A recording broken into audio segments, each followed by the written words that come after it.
Hello നമസ്കാരം. ഇന്നത്തെ ക്ലാസ്സിൽ നിങ്ങളുടെ മുമ്പിൽ അവതരിപ്പിക്കാൻ പോകുന്നത് jQuery പ്രോപ്സ് അല്ലെങ്കിൽ പ്രോപ്പർട്ടീസ് എന്നതിനെക്കുറിച്ചാണ്. ഓക്കെ, അപ്പോൾ നമുക്ക് എങ്ങനെ ഒരു ബട്ടൺ അല്ലെങ്കിൽ ഒരു ഡിവിൻ്റെ എന്തെങ്കിലും പ്രോപ്പർട്ടീസ് ഉണ്ടെങ്കിൽ, പ്രോപ്പർട്ടീസ് എന്ന് പറഞ്ഞാൽ അതിൽ അഡീഷനായിട്ട് വർക്ക് ചെയ്യേണ്ട പല കാര്യങ്ങളെയുമാണ് നമ്മൾ പ്രോപ്പർട്ടീസ് എന്ന് പറയുന്നത്. എക്സാമ്പിൾ CSSൽ നമ്മൾ കൊടുക്കുന്ന കളേഴ്സ്, അതേപോലെ തന്നെ ഫോണ്ട് സൈസ്, ബാക്ക്ഗ്രൗണ്ട് കളർ, അതേപോലെ ബാക്ക്ഗ്രൗണ്ട് ഇമേജ്, ഇങ്ങനെയുള്ള കാര്യത്തിനെയാണ് അതിൻ്റെ പ്രോപ്പർട്ടീസ് എന്ന് പറയുന്നത്. അപ്പോൾ ഏതെങ്കിലും ഒരു പർട്ടിക്കുലർ ടാഗിന് നമ്മൾ എന്തെങ്കിലും ഒരു പ്രത്യേകം പ്രോപ്പർട്ടീസ് ചേർത്ത് കൊടുത്തിട്ടുണ്ടെങ്കിൽ അതെങ്ങനെ നമുക്ക് ഗെറ്റ് ചെയ്യാം, അതേപോലെ തന്നെ അതെങ്ങനെ ആ പ്രോപ്പർട്ടീസ് എങ്ങനെ റിമൂവ് ചെയ്യാം, അതിൻ്റെ ഉള്ളിൽ എന്ത് പ്രോപ്പർട്ടീസ് വാല്യൂ ആണ് ചേർത്ത് കൊടുത്തിരിക്കുന്നത്, ഇങ്ങനെയുള്ള കാര്യങ്ങളൊക്കെ ഡിസ്പ്ലേ ചെയ്യിപ്പിക്കാനാണ് jQueryയിൽ പ്രോപ്സ് എന്ന മെത്തേഡ് ഉപയോഗിക്കുന്നത്. അപ്പോൾ എങ്ങനെ ചെയ്യാം എന്ന് നമുക്കിവിടെ നോക്കാം. അപ്പോൾ ഒരു ചെറിയൊരു വെബ് പേജ് ഞാനിവിടെ ക്രിയേറ്റ് ചെയ്തിട്ടുണ്ട്. അതായത് ജസ്റ്റ് ഒരു ഡിവ് ഇവിടെ ക്രിയേറ്റ് ചെയ്തിട്ടുണ്ട്. അതിനുശേഷം ഒരു ബട്ടൺ കൊടുത്തിട്ടുണ്ട്, ആഡ് ആൻഡ് റിമൂവ് പ്രോപ്പർട്ടി. അതിൽ ക്ലിക്ക് ചെയ്താൽ എന്ത് ചെയ്യണം, പ്രോപ്പർട്ടീസ് ആഡ് ചെയ്യും വേണം, അതേപോലെ തന്നെ റിമൂവ് ചെയ്യും വേണം. അതേപോലെ ഒരു ഡിവും കൊടുത്തിട്ടുണ്ട്. അതേപോലെ തന്നെ jQuery വർക്ക് ചെയ്യാൻ വേണ്ടി ഇവിടെ CDNഉം നമ്മളിവിടെ ചേർത്ത് കൊടുത്തിട്ടുണ്ട്. ഇത്രയും ചെയ്തതിന് ശേഷം നമുക്കിവിടെ jQuery എങ്ങനെ ആഡ് ചെയ്യാമെന്ന് നോക്കാം. അപ്പോൾ നിങ്ങൾക്കറിയാമെന്നതുപോലെ തന്നെ ഞാൻ jQuery സ്റ്റാർട്ട് ചെയ്യുമ്പോൾ ആദ്യം തന്നെ നമ്മളൊരു $സൈൻ ഇട്ടതിന് ശേഷം ബ്രാക്കറ്റിൻ്റെ ഉള്ളിൽ ഡോക്യുമെൻ്റ് എന്ന് ചേർത്ത് കൊടുക്കും. അതിനുശേഷം നമ്മളിവിടെ വന്ന് റെഡി എന്ന് ചേർത്ത് കൊടുക്കും. അതിനുശേഷം നമ്മൾ ജസ്റ്റ് ഒരു ബ്രാക്കറ്റ് ഓപ്പൺ ചെയ്തതിന് ശേഷം ഫംഗ്ഷൻ എന്ന് ചേർത്ത് കൊടുക്കും. ഫംഗ്ഷൻ ഇട്ടതിന് ശേഷം ഒരു ഫംഗ്ഷൻ ബ്രാക്കറ്റ് ഓപ്പൺ ചെയ്ത് ഇവിടെ വന്ന് നമ്മൾ സാധാരണ ചെയ്യുന്ന രൂപത്തിൽ തന്നെ ബ്രാക്കറ്റ് ഓപ്പൺ ചെയ്ത് ഇതുപോലെ ഇട്ട് കൊടുത്തു. ഇതെല്ലാവർക്കും എന്ന് നിങ്ങൾക്ക് അറിയുമെന്ന് ഞാൻ വിചാരിക്കുന്നു. അതേപോലെ തന്നെ നമ്മളിവിടെ കൊടുത്ത ഈ ബട്ടണിൽ ക്ലിക്ക് ചെയ്യുമ്പോഴാണ് ഈ jQuery വർക്ക് ചെയ്യേണ്ടത്. അപ്പോൾ നമ്മൾ ആദ്യം തന്നെ $സൈൻ ഇട്ടതിന് ശേഷം ബ്രാക്കറ്റ് ഓപ്പൺ ചെയ്തു.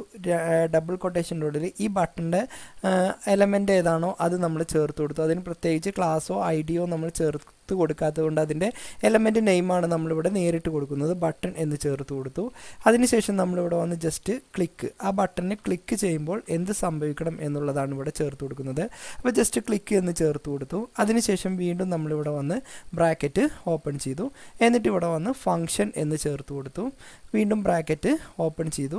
എന്നിട്ട് ഇവിടെ ഈ ബട്ടണിൽ ക്ലിക്ക് ചെയ്യുമ്പോൾ എന്ത് സംഭവിക്കണം എന്നുള്ളതാണ് ഇനി നമ്മളിവിടെ ടൈപ്പ് ചെയ്യാൻ പോകുന്നത്. ഓക്കെ, അതിനുശേഷം അപ്പോൾ ഇനി നമ്മൾ പ്രോപ്പർട്ടീസ് എങ്ങനെ വർക്ക് ചെയ്യുന്നു എന്ന കോഡാണ് ചേർത്ത് കൊടുക്കുന്നത്. അപ്പോൾ നമ്മളൊരു വേരിയബിൾ ഡിക്ലെയർ ചെയ്തു. വേരിയബിൾ നമ്മളിതിൽ കൊടുക്കുമ്പോൾ ഒരു $സൈൻ ചേർത്ത് കൊടുത്തു, ഈക്വൽ ടു, എന്നിട്ട് ഇവിടെ വന്ന് $സൈന് ഡബിൾ ബ്രാക്കറ്റിൻ്റെ ഉള്ളിൽ നമ്മൾ ആ കൊടുത്ത ഡിവിൻ്റെ പേരെന്താണോ അത് നമ്മളിവിടെ ചേർത്ത് കൊടുത്തു. ജസ്റ്റ് ഡിവ് എന്ന് ചേർത്ത് കൊടുത്തു. ഓക്കെ, അപ്പോൾ ക്ലാസ് നെയിം ഒന്നും അല്ലാത്തതുകൊണ്ട് നമ്മൾ ജസ്റ്റ് ഡിവ് എന്ന് മാത്രമാണ് ഇവിടെ ചേർത്ത് കൊടുത്തത്. ഇത്രയും ചെയ്തതിന് ശേഷം നമ്മൾ വീണ്ടും ഇവിടെ വന്ന് ഒരു $സൈന് കൂടി ചേർത്ത് കൊടുത്തു. എന്നിട്ട് നമുക്കിവിടെ വന്ന് ജസ്റ്റ് പ്രോപ്പ് കളർ, ഏത് കളറാണോ നമുക്ക് ഡിസ്പ്ലേ ചെയ്യേണ്ടത് അത് നമ്മളിവിടെ ചേർത്ത് കൊടുത്തു. ഞാൻ ജസ്റ്റ് റെഡ് എന്ന് ഇവിടെ കളർ ചേർത്ത് കൊടുത്തു. അതിനുശേഷം നമുക്കിതിൻ്റെ താഴെ പ്രിൻ്റ് ചെയ്യണം. ഈ രൂപത്തിൽ നമുക്ക് ഈ മെസ്സേജ് പ്രിൻ്റ് ചെയ്യണം. അതായത് നമ്മളിവിടെ കൊടുത്ത ഈ വേരിയബിളിൻ്റെ പേര് നമ്മൾ ചേർത്ത് കൊടുത്തു. എന്നിട്ട് ആപ്പൻ എന്ന് ചേർത്തതിന് ശേഷം the value of colour properties എന്ന് പറഞ്ഞിട്ട് ഇതിന് ഏത് കളർ വാല്യൂ ആണോ കൊടുത്തത് അത് നമുക്കിവിടെ ഡിസ്പ്ലേ ചെയ്ത് വരണം.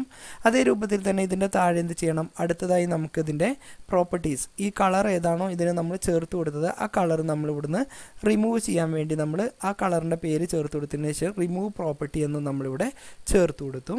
ഇത്രയും ചെയ്തതിന് ശേഷം നമ്മൾ എന്ത് ചെയ്യണം, ഇവിടെ വീണ്ടും നമ്മൾ എക്സ് എന്നുള്ള പ്രോപ്പർട്ടീസ് ചേർത്ത് കൊടുത്തു. എന്നിട്ട് അതിൻ്റെ ഉള്ളിൽ ഏത് വാല്യൂ ആണോ നമ്മൾ കൊടുത്തത് ആ വാല്യൂ നമുക്ക് വീണ്ടും ഒന്നുകൂടി പ്രിൻ്റ് ചെയ്യിപ്പിക്കാം. അപ്പോൾ എക്സ് ഇട്ടതിന് ശേഷം നമ്മളിവിടെ വന്ന് ആപ്പൻഡ് എന്ന് ചേർത്ത് കൊടുത്തു. അതായത് ഡിസ്പ്ലേ ചെയ്യിപ്പിക്കാനാണ് നമ്മൾ ആപ്പൻഡ് എന്ന് ചേർത്ത് കൊടുത്തത്.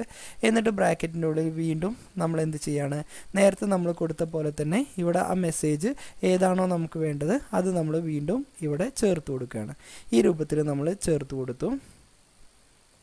അപ്പോൾ എന്താണോ അതിൻ്റെ ആ വാല്യൂ ഏതാണോ അത് നമുക്കിവിടെ പ്രിൻ്റ് ചെയ്യണം.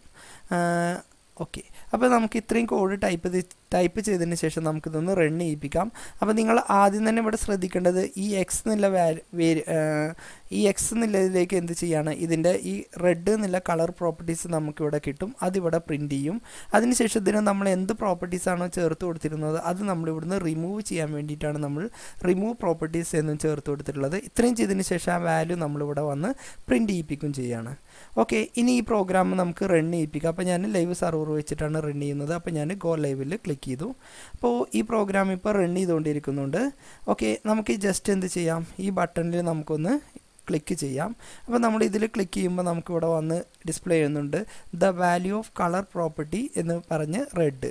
ഇനി രണ്ടാമത്തെ ഇതിൽ now the value of colour properties എന്നുള്ളത് അൺഡിഫൈൻഡ് ആണ് നമുക്കിവിടെ ഡിസ്പ്ലേ ചെയ്ത് വരുന്നത്. കാരണം ഇതിൽ ആൾറെഡി ഉണ്ടായിരുന്ന ഈ കളർ എന്നുള്ള പ്രോപ്പർട്ടീസ് ഇവിടെ റിമൂവ് പ്രോപ്സ് വെച്ചിട്ട് ഇവിടുന്ന് റിമൂവ് ചെയ്തിട്ടുണ്ട്. പിന്നീട് നമ്മൾ വീണ്ടും ഇതേ രൂപത്തിൽ തന്നെ നമ്മൾ ഡിസ്പ്ലേ ചെയ്യിക്കുമ്പോൾ ഇതിന് പ്രോപ്പർട്ടീസ് ഒന്നും ഇവിടെ ചേർത്ത് കൊടുത്തിട്ടില്ല എന്നാണ് ഇവിടെ കാണിച്ചു തരുന്നത്. അപ്പോൾ ഇന്നത്തെ ക്ലാസ് നിങ്ങളുടെ മുമ്പിൽ അവതരിപ്പിച്ചത് എന്താണ് പ്രോപ്സ് എന്നും അതേപോലെ തന്നെ എന്താണ് റിമൂവ് പ്രോപ്സ് എന്നതിനെ കുറിച്ചാണ്. അപ്പോൾ ഇന്നത്തെ ക്ലാസ് നിങ്ങൾക്ക് മനസ്സിലായെന്ന് വിചാരിക്കുന്നു. അടുത്തൊരു ക്ലാസ്സുമായിട്ട് നമുക്ക് വീണ്ടും മീറ്റ് ചെയ്യാം.